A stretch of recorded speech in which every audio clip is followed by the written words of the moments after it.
ఇది చాలా భయంకరమైన చట్టం, మీరు గుర్తుపెట్టుకోవాలి. హలో సార్, ఆయనకి సెకండ్ సార్ ప్లీజ్. శాంతిపురం మండలంలో ఎన్టీ రామారావు ఇందిరాగాంధీ ప్రభుత్వం ఇంకా పేరడంగంలో అడంగంలో రెవెన్యూ యాక్ట్ ఉంటుంది, కానీ సీఎం జగన్ లబ్బుదే సార్ ఫోటో చేసాక వాడు ఎవరు సార్ వాడు? సెటిల్మెంట్ అంతా వాళ్ళ రాజారెడ్డిదే. సెటిల్మెంట్ పట్టాదారు పాస్బుక్ పైన మీరుంటే మా తాత రామారావు సార్ ఉండే, ఇందిరాగాంధీ ఉండే, సీఎం అయ్యే ఫోటో. ఈడెవరు సార్ పెద్దరెడ్డి గారు? ఎవడు జగన్ లబ్బుదే. తమ్ముడు చెప్పాడు ఆయన ఫోటో వేసుకుంటున్నాడు. ఏంటి నాకు అర్థం కాదు. మీ తాత సెటిల్మెంట్ ల్యాండ్ సార్, మీ ముత్తాత సెటిల్మెంట్ ల్యాండ్ లో మీ వారసత్వంగా వచ్చిన భూమికి ఈయన దాతమారిగా ఆయన ఫోటో వేసుకొని ఆ ఫోటో మీరు చూడాలి. మీ నాయన ఫోటో వేసుకోరు కానీ, మీ తాత ఫోటో వేసుకోరు కానీ ఈయన ఫోటో వేసుకోవాలి. రేపటి నుంచి ఆయన దయాదాక్ష్యాలపై మీరు ఉండాలి. అదే సార్, బ్యాంక్ లో పథకం మా అబ్బ పట్టానే, మా అమ్మ మొగడు, మా అబ్బ వాళ్ళ అమ్మ మొగడే సార్ మా తాత. వాడెవరు సార్? అదే ఇప్పుడు చాలా భయంకరమైన పిచ్చి రాజ్యం వచ్చింది. పిచ్చోడి చేతుల్లో రాయి ఉంటే ఏం జరుగుతుంది తమ్ముళ్ళు? మిమ్మల్ని వేస్తాడు, నన్నైనా వేస్తాడు, అతను నా కొట్టుకుంటాడు. ఆ పరిస్థితి తీసుకురావాలి. ఇప్పుడు దగ్గర పెట్టుకోండి. పట్టాదారు పాస్బుక్ ఇచ్చినారు వాళ్ళు ఏం చేస్తున్నారంటే సర్వేకి వచ్చినారు, మొత్తము జగన్ అన్న రాళ్ళు వేసినారు, జగన్ అన్న పేరు వేసేసి సర్వే రాళ్ళు వేసేసినారు. ఇప్పుడేం మీరు చెప్తా ఉన్నారు చూడు చట్టము, ఇది ఎట్లా సార్ వాళ్ళు అంటే ఇప్పుడు లాయర్లు స్ట్రైక్ చేస్తూ ఉన్నారు సార్. వాళ్ళు ఏం చెప్తా ఉన్నారంటే లాయర్లు, సార్ మీ రెవెన్యూ చట్టాన్ని ఎంఆర్ఓకును ఇది ఆర్డీఓకి ఇచ్చేసినారు, ఆర్డీఓ కోర్టులో తెలుసుకోవాలనుకుంటా ఉన్నారు.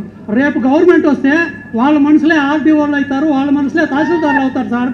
రేపు వాళ్ళు ఎవరు పేరు చెప్తే వాళ్ళ పేరు పైన భూమి అయిపోతుంది సార్. ఇది మీరు చెప్పిన చట్టం నిజం సార్. ఇది కాదు అంటే ఇప్పుడు ఇంకో పని కూడా ఉంది, మీరు గుర్తుపెట్టుకోవాలి. అందరూ రైతులంతా గుర్తుపెట్టుకోవాలి. కంప్యూటర్ అంతా కూడా చాలా మంచిది. నేనే నేర్పించా కంప్యూటరైజేషన్ ఉండాలి, ఐటీ ఉండాలని. కానీ ఆ కంప్యూటర్ కానీ దుర్మార్గుల చేతుల్లో ఉంటే ప్రజలెవ్వరికి రక్షణ లేదు. ఇప్పుడే చెప్పాడు తమ్ముడు, ఇప్పుడు మాట అన్నాడు. రేపు ఎంఆర్ఓకి అధికారం లేదు, ఆర్డీఓకి వస్తుంది, వాళ్ళు మనుషులు పెడతారు. వాళ్ళకు కూడా కాదు, ఆ నుంచి అప్పీలుకు పోవాలంటే కొత్త వ్యవస్థ తీసుకొచ్చి వాళ్ళు అనుకున్న వ్యక్తుల్ని ప్రైవేట్ వ్యక్తుల్ని పెడతారు. ఇప్పుడు మైనింగ్ ఉంది, ఎవరున్నారు తెలుసా? మన రాష్ట్రంలో ఉండే ఐఏఎస్ ఆఫీసర్ కాదు, డైరెక్టర్ ఎక్కడి నుంచో వచ్చాడు. రేపు గవర్నమెంట్ రాకమనిపై పారిపోవాలని చూస్తున్నాడు. చేసే తప్పులన్నీ చేసి పారిపోవాలని చూస్తున్నాడు. రేపు మీ ఆస్తులన్నీ వేరే వాళ్ళకి రాసేస్తే ఇంకా తమ్ముళ్ళు మీ భవిష్యత్తు ఇంకా అంధకారం. మీ ఇల్లు మీ పేరుతో లేదు, మీ భూమి మీ పేరుతో లేదు, ఇంకేమీ ఉండే పరిస్థితి లేదు. అలాంటి భయంకరమైన చట్టాన్ని ఒకసారి చదవండి, నేను కూడా చదువుతా. తప్పకుండా దీన్ని లాజికల్ గా తీసుకుపోవాల్సిన అవసరం ఉంది. ఇంకో పక్క ఈరోజు మీరు చూస్తే ఇక్కడ ఒక స్టేడియం కావాలన్నారు, ఆ స్టేడియం కూడా ఇప్పిస్తానని చెప్పి నేను మీకు తెలియజేస్తున్నా ఆడుకోవడానికి.